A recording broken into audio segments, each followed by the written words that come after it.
Vehicle Health Report. This service keeps you informed about the condition of your car. Log into the Škoda Connect portal. Select Vehicle Health Report.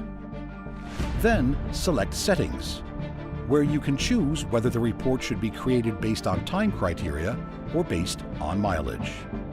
Confirm your choice by clicking Save.